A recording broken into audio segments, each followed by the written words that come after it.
Once again, Mutual Don Lee brings you the thrilling adventures of the Shadow, the hard and relentless fight of one man against the forces of evil.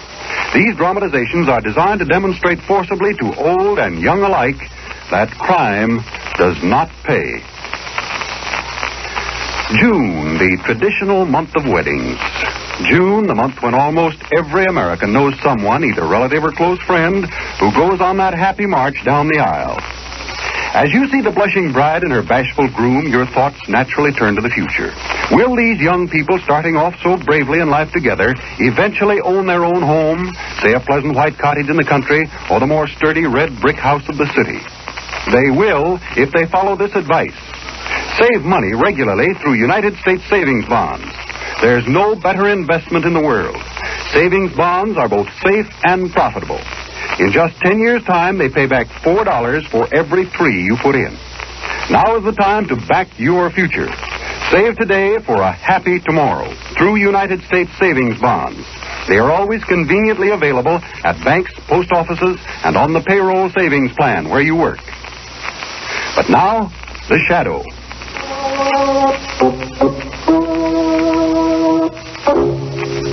Today, by popular request, Blue Coal again brings you one of the most outstanding shadow dramatizations of all time. The exciting story called Death in a Minor Key. The Shadow, who aids the forces of law and order, is in reality Lamont Cranston, wealthy young man about town.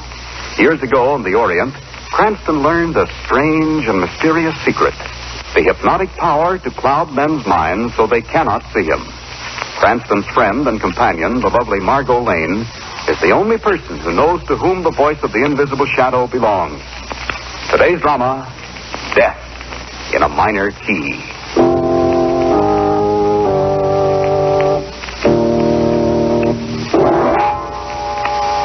Death in a Minor Key.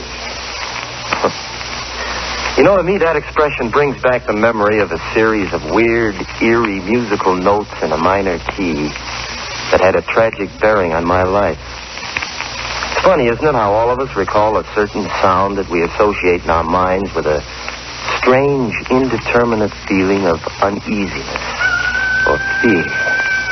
Like the cry of a coyote as it's silhouetted against the night sky.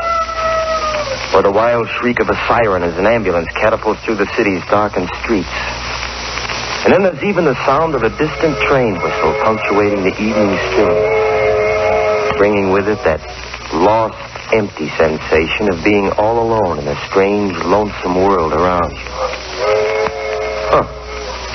That's odd, I just happened to think. All of those sounds that I described are night sounds. I guess that does have significance, too. Because the night is a time for fear. And it was at night, too, that those notes in a minor key were heard. Faintly at first. Ever so faintly. Played on a strange instrument. Then as they came closer, you heard uneven, heavy-footed steps. The sounds are louder now. The footsteps nearer. Nearer. Nearer. Nearer. Nearer.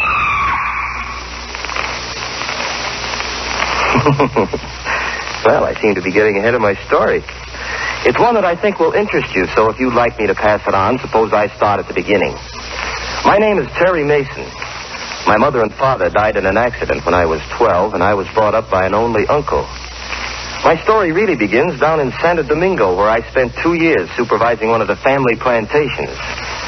Well, Santo Domingo was all right, but believe you me, I was a very happy guy when the day finally arrived for me to board a ship to return to the States. The main reason for that happiness was, because I was in love. Yeah, not only in love, but on my way to get married.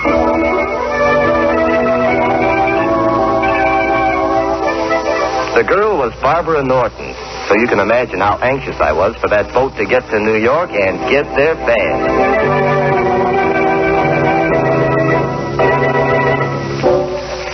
Well, I got to New York all right, and the following day in a little church downtown, Do you, Barbara Norton, take this man to be your lawful wedded husband? I do. I do. Yeah, it was a beautiful ceremony, I guess. But I wasn't the man who married Barbara Norton.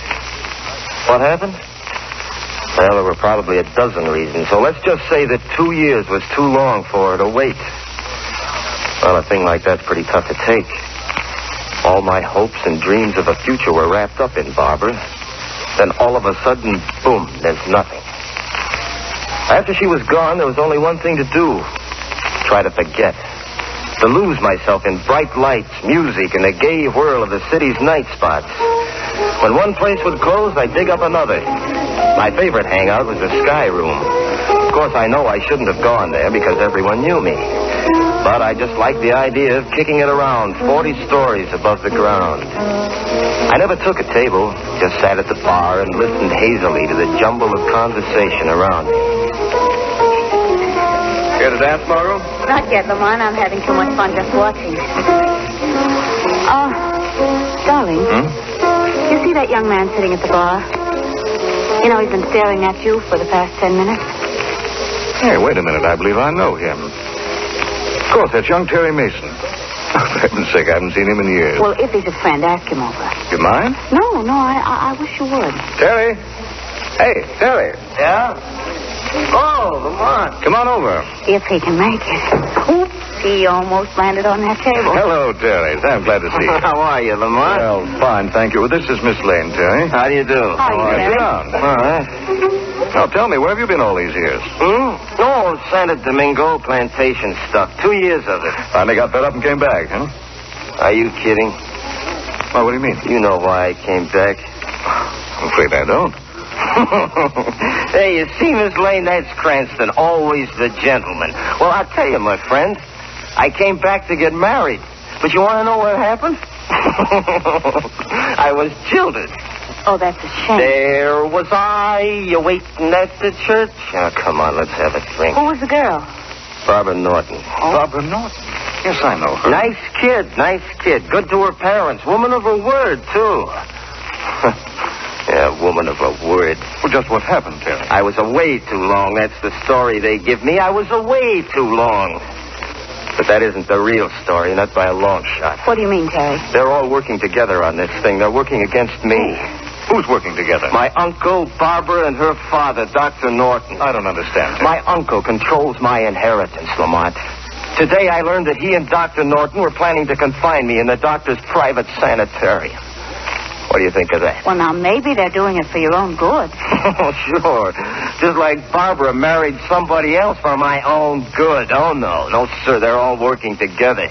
They want that inheritance. And if they get me to that sanitarium, they know they'll have it. Where is this place, Terry? It's up the Hudson. Used to be our family home. Terry, I think you're putting too much stress on this whole thing. Lamont, you've got to believe me. If they confine me in that place, I'll never come out alive.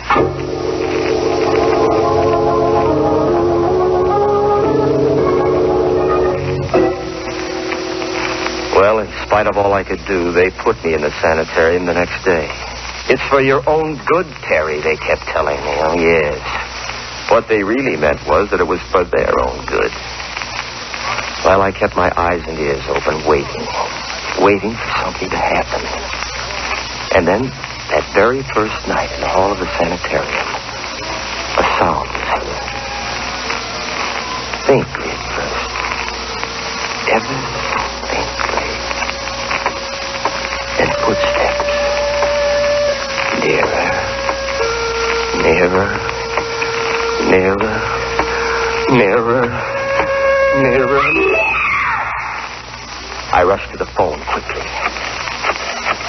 I knew that I had to call Lamont Cranston at once. He was the only one that I could turn to. The only...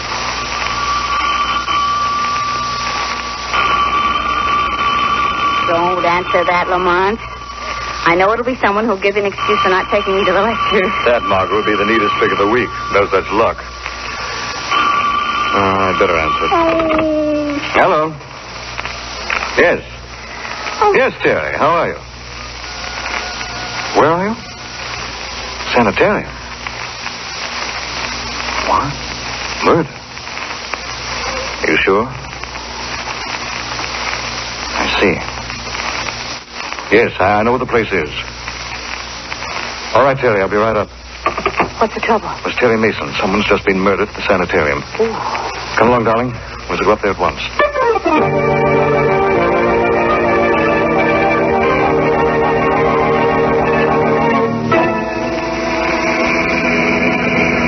You know, Mr. Cranston, when you're first telling me that I'm taking you my camp to house up the Hudson, I am thinking of only of one house which is up the Hudson, and this house is not a house which I am fond of, indeed, on account of bars which is on the window. Yes, I know, Shrevey. Turn left in this driveway. Yes.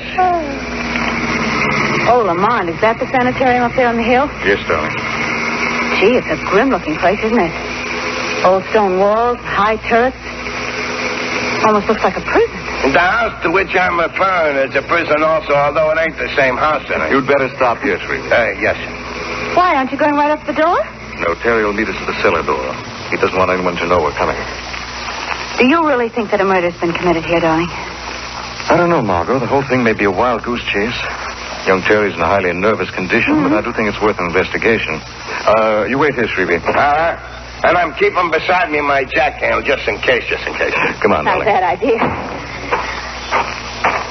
Look. The whole place is shrouded in darkness. Well, it's quite late, you know. Yeah, but you'd think that... What?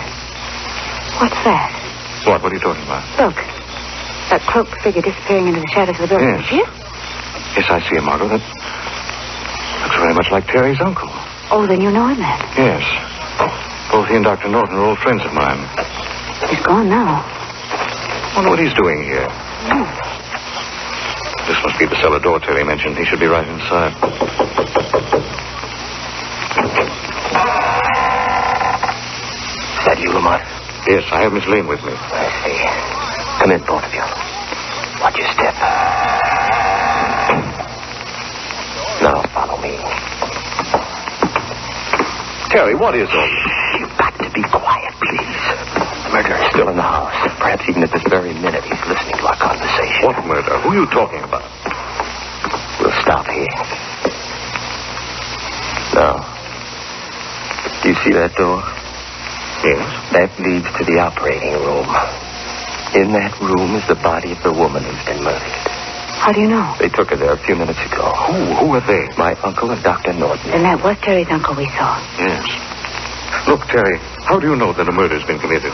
Well, I just know, that's all. Did you actually see it done? No, I didn't. Well, then, But I did hear something.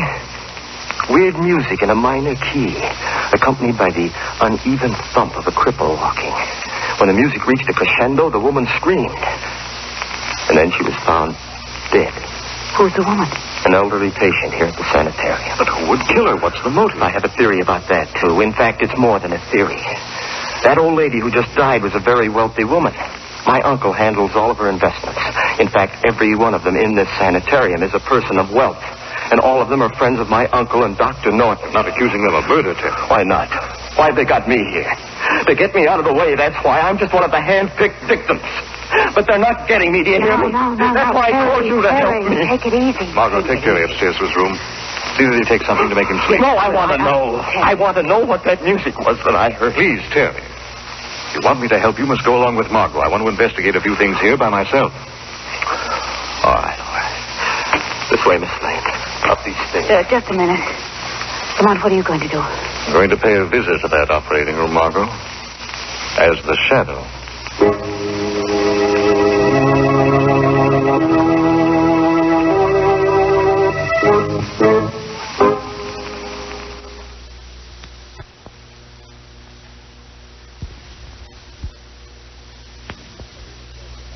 Have you examined the body completely, Doctor? Yes, and believe me, when the coroner arrives, he'll find nothing wrong. You're sure of that? Yes, I am. Doctor, what can we do about Terry? Frankly, I don't know. The boy must be taken care of. He must be. What's that? You'll pardon my intruding on your private conversation, gentlemen. Who are you? Where are you? I'm called the Shadow, gentlemen. Shadow. You've heard of me, perhaps? Yes. Yes, of course. You must know that although I stand here beside you, you cannot see me. By my hypnotic power, I've clouded your mind. Why are you here? I'm seeking information, gentlemen. Information Information about the death of that woman whose body lies on the table before you. Why, there is no information to give you. No? How did she die? We can't tell that until the coroner arrives. It couldn't have been murder, could it, Doctor? Murder? I don't know what you mean. Just before her death, did you by any chance hear music? Weird music and the sound of a cripple walking? No, we heard nothing. Why are you so anxious to get rid of young Terry Mason? Get rid of him? Yes. Didn't I hear you say the boy must be taken care of? I didn't mean it that way. Those were your words, gentlemen. Just let me warn you. I'm very interested in the welfare of young Terry Mason. And if anything should happen to him, anything at all, gentlemen, I warn you, you'll answer to the shadow.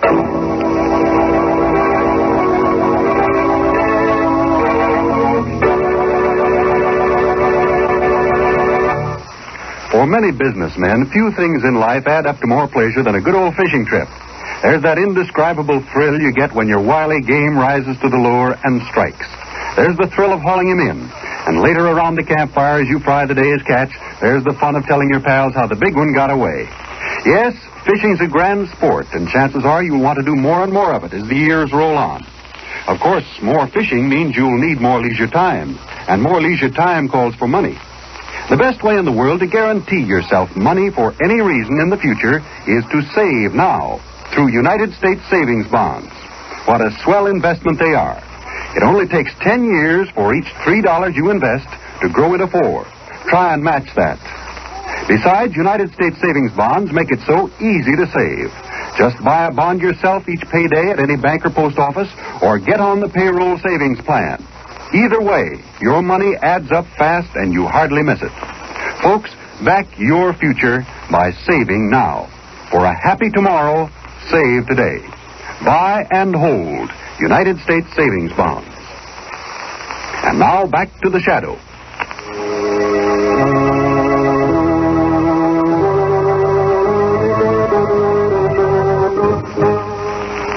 Ready to leave, Shrevey. Hop in, darling. Oh, thanks. Mr. Cranston, I ask you should ignore paying any attention to that taxi meter you should. Why, Shrevey? The jack handle I'm holding for my protection slipped and fell against it and upset $20. Don't worry, I'll ignore it, all right. I'm referring to it in my accounts that there's paper profit. Okay, Shrevey. Lamont, what'd you learn downstairs? Well, I went into that operating room and found that Terry's uncle and Dr. Norton were examining the corpse of the old woman who died. Do you think she was murdered? Well, I saw no evidence of violence. Both men swore she'd met a natural death. Then you think it was just Terry's imagination after all? No, I don't. It's hard to say at this point just what I do think. Well, do you still think that Terry might be right? Yes, I do. Well, then what do you propose to do? I think I'm going to call on you for help, darling. Me help? How? Tomorrow I want you to go to Dr. Norton's office, pretend you're verging on a nervous breakdown, and gain admittance to the sanitarium as a patient. Well, all right, but how does one acquire a nervous breakdown? How? Just watch the cabbie take these turns. Not a bad suggestion. Oh, seriously, Margo, I do this myself. Only Dr. Norton and Terry's uncle both know me. Now, what do you say? Well, sure, but... Sure, I'll do it. Good girl. You must see the doctor first thing tomorrow and gain admittance to the sanitarium no later than tomorrow night.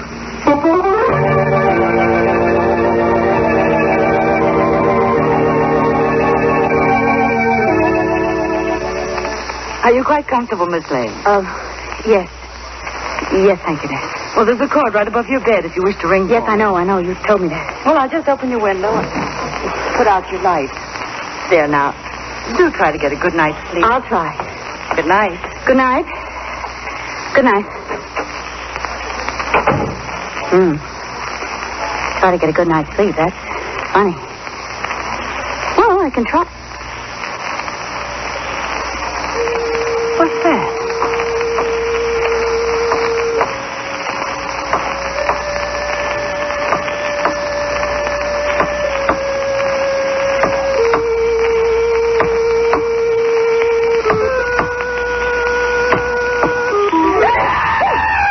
Where's that light? There. Doesn't work. The lights have been cut off. Somebody's coming in the door. Who is that? Why don't you answer me? Now, don't come any closer because I'm... Quiet, Miss Lane. It's all right, Terry. Oh, you frightened me. Sorry. But you must come with me to the cellar at once. The killer's loose again.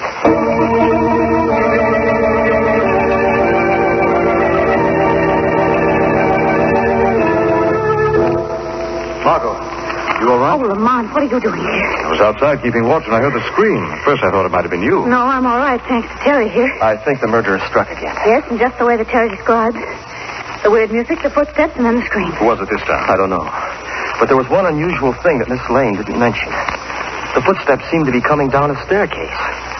And yet there are no stairs in that wing of the house. Yes, I noticed that, too. Anything else? Yes, there is. About 25 minutes ago, I heard the house phone ring. I listened in on the extension in my room, and I heard my uncle tell Dr. Norton that he'd be over here shortly. Yes, I saw his car drive in. Well, listen. Uh-oh. Someone next door in the operating room. It sounds like Uncle and Dr. Norton. Perhaps have the latest victim's body in there. Oh, Lamont, Terry, go back upstairs at once. Get back to your rooms before you're missed. Yes, that's right. Come on, Miss Lane. I'll be right with you, Terry.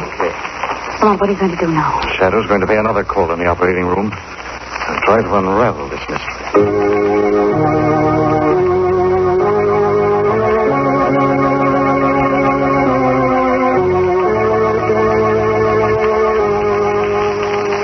Now, see here, old man, I do think this thing has gone too far. Doctor, you promised me that we'd see this through together. I know, but the second death is too much. I should say that's understatement, Dr. Norton. Shadow again. Yes, gentlemen. And this time I shan't be as lenient with you. The body on that table should be examined by me, not you, Doctor. You fooled the police with your first murder. You do the same with this second one.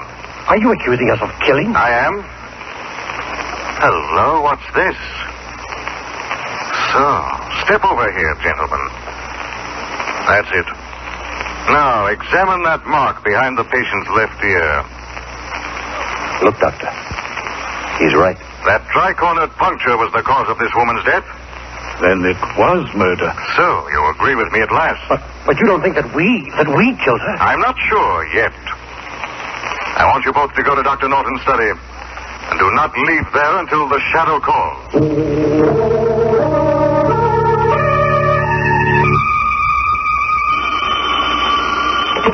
Hello? Are you alone, Margo? Yes, Lamont. I'm coming right up to your room. The murderer's about to strike again. Oh, no. Yes, darling. I have reason to believe that you've been selected as his next victim.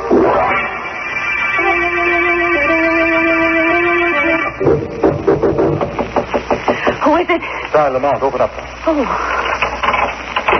Oh, I'm so glad it's you. Out your light, Margo, quickly. Well, yes, surely, but... We must have darkness. Oh, what... Not light from the moon. You'll see. I purposely called you on the house phone, Margo, because I knew the murderer would be listening in. And through his fear of my knowing his identity, he'll pick this time to try to kill us both. Oh, that's a pleasant little thought. But who is this murderer? I'm not mistaken. It'll be a long, black, highly poisonous snake. He's a tri-cornered mark on his victim. A snake? Oh, gosh, Lamont, they scare me to death. Quiet, please, darling. The snake may be in the room now, ready to strike. We've got to listen for her. Look out, Margo! I got him. Oh, Lamont! I saw him come in through that window. I guess I closed it on him just in time. Cut his body in two. Yes. Well, that takes care of that. So that's our murderer. No, darling, only the instrument of death. Our murderer should be paying us a call in a moment to add the final macabre touch to what he expects has been a double killing this time. Listen. You hear that? Yes, it's the same sound.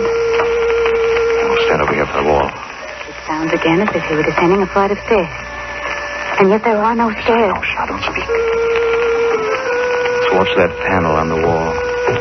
See? Slowly opening. All right, good. Oh, you got him. Lamont, you got him. Yes, he'll play a different tune this time. Put on the light, Margo. Right. Well, there's our murderer. Oh. Oh, that face. Those long fangs and those popping eyes. Doesn't look human. It isn't human, Margo. That's a mask. It's worn to hide his true identity. Now take it off. There. Well, Lamont, it's...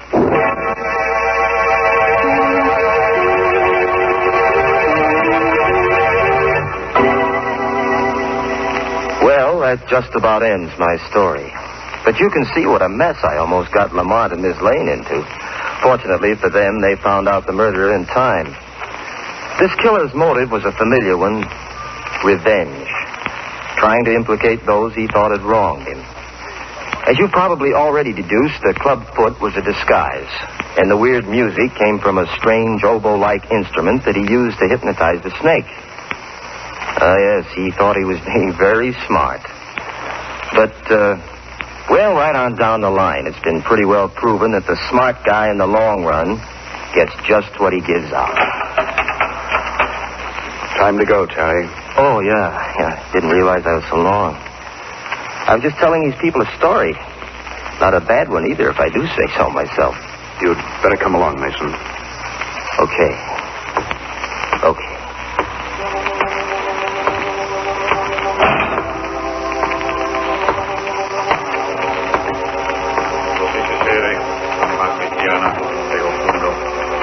Dei patris omnipotentis, qui te creavit, odie sit in pace, locus tuus habitatus tuus.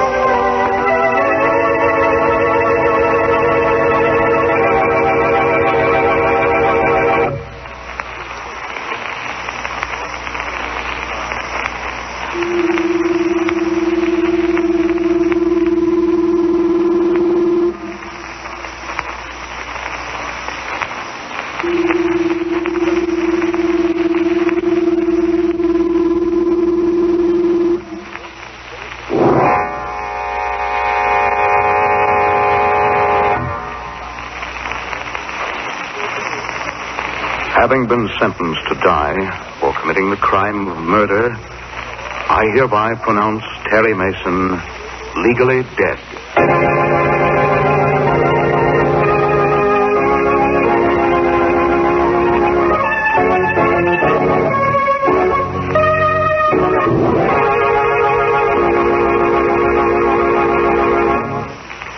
Rome wasn't built in a day, as the saying goes. And neither is the wherewithal it takes to make your dreams about the future come true.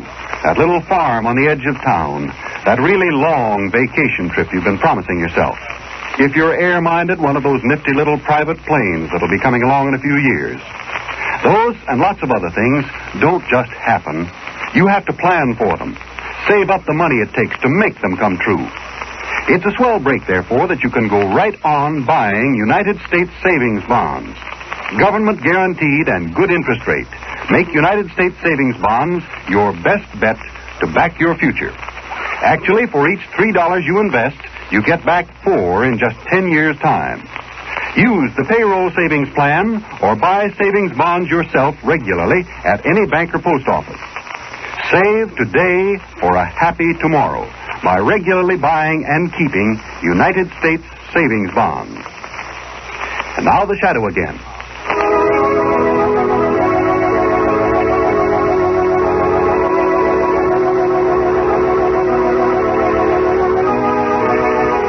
The Shadow program is based on a story copyrighted by Street and Smith Publications. The characters, names, places, and plot are fictitious. Any similarity to persons living or dead is purely coincidental. The weed of crime bears bitter fruit. Crime does not pay. The Shadow knows.